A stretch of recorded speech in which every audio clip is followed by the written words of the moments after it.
Hello दोस्तों, मेरा नाम है अली हसनैन और आप देख रहे हैं द स्पीड एकेडमी। तो दोस्तों, आज हम इस वीडियो में साइकोलॉजी की जो स्कूल ऑफ थॉट्स है उसमें डिस्कस करेंगे। उसका जो फर्स्ट स्कूल ऑफ थॉट है जिसका नाम स्ट्रक्चरलिज्म है, हम उसको डिस्कस करेंगे। इसका क्या क्या इसकी क्या हम इसमें क्या पढ़ते हैं, ये किस साइंटिस्ट ने दिया, इसके साथ जो डिटेल्स पढ़ेंगे। तो आइए देखते हैं। हमारे पास है structuralism, first school of thought है ये हमारे पास, स्ट्रक्चरलिज्म। तो दोस्तों, स्ट्रक्चरलिज्म पढ़ते वक्त हमें ये बात पता होना जरूरी है कि स्ट्रक्चरलिज्म है इसका फाउंडर कौन है। स्ट्रक्चरलिज्म का जो फाउंडर है ना दोस्तों, वो है विलियम वुंड। विलियम वुंड जो है वो स्ट्रक्चरलिज्म का फाउंडर है। सबसे पहले स्ट्रक्चरलिज्म का जो कॉन्सेप्ट है साइकोलॉजी में वो विलियम वुंड ने दिया था। उसने कहा था इसका में इसमें अगर हमने साइकोलॉजी को डिस्कस करना है तो हमें स्ट्रक्चरलिज्म पढ़ना पड़ेगा। तो स्ट्रक्चरलिज्म क्या होता है दोस्तों, ये स्ट्रक्चर वर्ड से निकला, आप जानते हैं। हर चीज़ जो होती है उसका एक खास स्पेसिफिक स्ट्रक्चर होता है, उसके एक खास सीक्वेंस होता है। जैसे हमारी जो बिल्डिंग है इसका देख इसके स्ट्रक्चर है, इसमें हमारे रूम्स बने हुए हैं, दीवारें हैं, तो उससे मिलकर हमारे रूम बने हुए हैं। तो उन्होंने कहा था इस तरह हमारी जो बिल्डिंग है इसमें हमारे पास स्ट्रक्चर बना हुआ है, दीवारों से बनकर हमारा पूरी बिल्डिंग बनी है, ईंट है, इनमें ईंट जो है बिल्डिंग ब्लॉक्स हैं, इससे हमारी जो पूरी बिल्डिंग बनी है। तो उन्होंने कहा इसी तरह हमारा जो माइंड होता है ना, इसका भी क्या होता है, एक स्ट्रक्चर होता है। उन्होंने स्ट्रक्चरलिज्म के बारे में कॉन्सेप्ट दिया था। उन्होंने ये कॉन्सेप्ट कब दिया था? उन्होंने ये कॉन्सेप्ट दिया था 1879 में। सन 1879 में उन्होंने कंसेप्ट दिया था। कहाँ पे दिया था? जर्मनी में दिया था। जर्मनी में रहते थे। वहां पे एक सिटी है लिप्जिग। लिप्जिग लिप्जिग वहां पे सिटी है, उसकी यूनिवर्सिटी थी लिप्जिग यूनिवर्सिटी में। उन्होंने ये जो है सबसे पहले कॉन्सेप्ट दिया था जो है हमारे पास स्ट्रक्चरलिज्म के बारे में। ठीक है दोस्तों, इन्होंने कहा था कि इन्होंने ये सबसे पहले जो है ना लेबोरेटरी जो है साइकोलॉजी इन्होंने सबसे पहले बनाई थी। विलियम वुड साहब ने क्या किया था? फर्स्ट लैब बनाई थी साइकोलॉजी की। ठीक है दोस्तों, ये दोस्तों ये जो होते हैं ना सिंबल, ये साइकोलॉजी का सिंबल है। हम साइकोलॉजी को रिप्रेजेंट करना हो ना शॉर्ट फॉर्म में, तो हम इस सिंबल के जरिए क्या करते होते हैं, शो करते होते हैं। तो आपको ये पता होना जरूरी है कि फर्स्ट लैब जो है साइकोलॉजी की वो किसने बनाई थी? विलियम वुंड ने बनाई थी। और कब बनाई थी? 1879 में। और वो कहाँ रहते थे? जर्मनी के जो है शायद लिप्जिग में, और वहाँ यूनिवर्सिटी में उन्होंने ये पेश किया था। ठीक है दोस्तों, ये बात बहुत इंपॉर्टेंट आपने याद रखनी, जो मोस्टली एग्जाम में पूछी जाती है। इसके बाद दोस्तों इन्होंने कहा, उनका दिल था कि विलियम वुंड चाहते थे कि वो स्टडी करें हमारे जो माइंड है इसके बिल्डिंग ब्लॉक्स को। Study building blocks of mind. वो माइंड के बिल्डिंग ब्लॉक्स को स्टडी करना चाहते थे। ठीक है दोस्तों, तो इसलिए उन्होंने क्या किया, उन्होंने जो अपनी जो फर्स्ट लैब बनाई, लेबोरेटरी बनाई थी, उन्होंने स्टडी करना स्टार्ट कर दिया माइंड को और कॉन्शियस को। उन्होंने दोस्तों उस पर काफी रिसर्च की, स्टडी किया। दोस्तों यहाँ पे एक बात आपने जरूरी याद रखनी कि जो हमारा माइंड है ना, माइंड में और जो ब्रेन होता है दोस्तों, इसमें काफी डिफरेंस होता है। ये दोनों सेम चीजें नहीं होती, ये मुख्तलिफ चीजें होती हैं। इनमें क्या डिफरेंस है दोस्तों, आप इसको मैं एग्जाम्पल जरिए आपको समझाता हूँ। जो हमारा ब्रेन है ना, इसको आप कंसीडर कर ले, हमारा ब्रेन एक हार्डवेयर है। जैसे कंप्यूटर होता है ना, उसका हार्डवेयर तो सॉफ्टवेयर होता है। तो हार्डवेयर उसके ऊपर जो मेन चीज मटेरियल होती है, फिजिकल चीज होती है, तो वो हार्डवेयर होता है। और सॉफ्टवेयर उसके अंदर जो काम चल रहा होता है, इंस्ट्रक्शन होते हैं, सारा जो उसको चलाते हैं, तो वो होता है। इसी तरह हमारा जो ब्रेन है दोस्तों, वो हार्डवेयर की तरह, और जो हमारा माइंड है वो उसके सॉफ्टवेयर की तरह है। तो ये दोस्तों आपने लाजमी इसको जो है वो याद रखना है, हार्डवेयर का और सॉफ्टवेयर कॉन्सेप्ट के लिहाज से ब्रेन का और माइंड में क्या डिफरेंस है। ठीक है दोस्तों, इसके बाद मैं आपको बता रहा था कि उस जो हमारा विलियम वुंड थे, उन्होंने स्टडी स्टार्ट कर दी माइंड और कॉन्शियस पे। उन्होंने काफी रिसर्च की, स्टडी की अपने लैब में। तो दोस्तों जब विलियम वुंड थे हमारे पास, विलियम वुंड और इनके एक जो थे दोस्त जिनका नाम E.B. टिचनर है। दोस्तों उन्होंने जब काफी रिसर्च की स्ट्रक्चरलिज्म पे माइंड के, तो उन्होंने ये कहा कि जो हमारा माइंड है ना, अगर हम इसके स्ट्रक्चरलिज्म को डिस्कवर करना है, डिस्कस करना है, तो हमें इंट्रोस्पेक्शन करना पड़ेगा।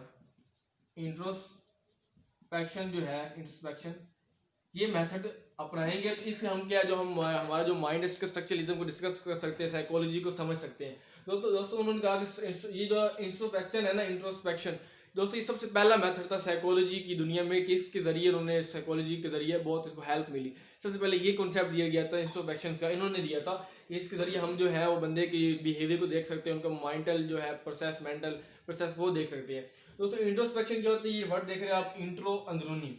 दोस्तों इसमें हम जो होता है हमारा पेशेंट, जो हमारा सब्जेक्ट होता है, उससे हम उसके बारे में पूछते हैं। हम कहते हैं आप अपने बारे में बताएं, आप खुद ही अपने एनालाइज करें और बातें बताएं। तो उस जो मेथड होता है उसमें हम उससे वो खुद ही सब कुछ अपना बताता है। उसमें क्या चीज़ को, कोई भी अगर पेशेंट है तो उसको कोई चीज़ जो मसला आ रहा है तो हम उससे पूछेंगे बस ये आपके पास क्या क्या आपको अच्छी चीज़ें लगती हैं, क्या बुरी लगती है, किस पर आपको गुस्सा आता है, किस पर आप खुश होते हैं। तो सारी जो डिटेल्स है हम उसी से पूछते हैं। तो उन्होंने कहा था जो हमारे पास इंट्रोस्पेक्शन है, इसके जरिए हम जो अच्छी तरह से जो पेशेंट है उसको हल कर सकते हैं, उसका जो ट्रीटमेंट कर सकते हैं। तो उन्होंने ये कहा था।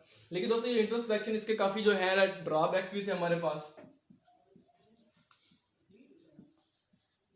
आपको उम्मीद है समझ आ गया कि इंट्रोस्पेक्शन क्या होता है। जो भी क्लाइंट हमारा सब्जेक्ट है, हमारा पेशेंट है, वो खुद ही अपने बारे में, अपने आप में झांक कर अपने बारे में बताएगा कि हाँ ये मुझे चीज़ें अच्छी लगती है, ये चीज़ें ख़राब लगती है, इसमें मुझे गुस्सा आता है, ये मुझे इशू है, सारा जो अपनी डिटेल के बारे में बताएगा। तो ये इसके उन्होंने कहा था काफ़ी अच्छा मेथड है अगर आपने माइंड का जो स्ट्रक्चरलिज्म देखना है, उसको डिस्कस करना है, स्टडी करना है। लेकिन इसके दोस्तों ड्रॉबैक्स है। ड्रॉबैक्स क्या थे दोस्तों? दोस्तों जब हमने इंट्रोस्पेक्शन में, जब हम किसी जो हमारा पेशेंट होता था, जब हम उसको कोई स्टिमुलस देते थे, मतलब कोई भी इसमें चीज़ देते थे, तो वो उसका जो रिएक्ट करता था तो वो उसका डिफरेंट होता था। मतलब एक वक्त में वो और रिएक्शन दे रहा है, दूसरे वक्त में वो और रिएक्शन देगा। इसमें दोस्तों क्या होता है इंट्रोस्पेक्शन में, हम स्टिमुलस देते होते हैं। स्टिमुलस लाइक, मतलब लाइक हम कह सकते हैं साउंड, लाइट, ऑर्डर, स्मेल। दोस्तों हम मतलब उसको हम साउंड दिखाएंगे, हम कहेंगे ये साउंड, आप इसका एक्सपीरियंस बताएं। तो वो स्टिमुलस होता है हमारे पास। कोई भी इन्वायरमेंट में जो चेंज आता है उसको हम स्टिमुलस कहते होते हैं। तो हमने वो जो सब्जेक्ट था वो अपने मुताबिक जो है उसको डिस्कस करता है, एक्सपीरियंस बताता होता है। सब्जेक्ट जो होता है वो फिर अपना एक्सपीरियंस बताता है, डिटेल, ये चीज़ें। तो दोस्तों इसके ड्रॉबैक्स ये थे कि जो सब्जेक्ट है वो हमारा जो क्लाइंट है, जो पेशेंट है, वो कम्प्लीटली तौर पर नहीं बताता। वो उसको हेजिटेशन होती है जब वो अपने इनर एक्सपीरियंस बताता है, जिसको वो उसके अंदर जो फेयर होता है, वो समझता है ये अब आप बताऊंगा तो मेरी इंसल्ट होगी, तो वो कम्प्लीटली तौर पे अपनी जो है वो नहीं बता पाता। बाज़ औक़ात ऐसा होता है। तो वो जो हमारा इंट्रोस्पेक्शन, इसकी वो ड्रॉबैक्स है। ठीक है दोस्तों, इसके बाद अगर हम देखें तो इसकी जो रिपोर्ट थी इंट्रोस्पेक्शन की, वो ऑब्जेक्टिव नहीं थी। उसमें ऑब्जेक्टिविटी दोस्तों नहीं थी। ऑब्जेक्टिविटी क्या होता है आपको ये पता होना जरूरी है। दो चीजें होती है दोस्तों, एक होता है सब्जेक्टिविटी, एक होता है ऑब्जेक्टिविटी। ऑब्जेक्टिविटी दोस्तों वो होता है जो स्पेसिफिक हो, जिसका आंसर हम येस या नो में दें, जो बिल्कुल सही हो, 100% करेक्ट हो। और सब्जेक्टिविटी वो होती है जिसमें हमारे पास कुछ परसेंट एरर आ जाए, कुछ परसेंट अच्छा आ जाए, कुछ सही हो 70%, कुछ भी उसमें परसेंटेज आ सकती है। उसमें हम ये नहीं कह सकते। जैसे हमारा पेपर होता है उसमें ऑब्जेक्टिव पार्ट होता है, सब्जेक्टिव पार्ट होता है। तो जो ऑब्जेक्टिव पार्ट होता है उसमें एमसीक्यू होता है, हम टिक लगाते हैं। तो जो वो 100% सही होते हैं या 100% इनकरेक्ट होते हैं, या करेक्ट होते हैं या फिर इनकरेक्ट होते हैं। इसी तरह जब सब्जेक्टिव का पार्ट होता है हम कहते हैं इसको आप ऐसे लिखे, तो उसमें वो काफ़ी डिटेल है, तो वो अपना सारी जो है एक्सप्लेनेशन देता होता है। उसमें कुछ चीज़ें गलत भी हो सकती है, कुछ सही भी हो सकती है।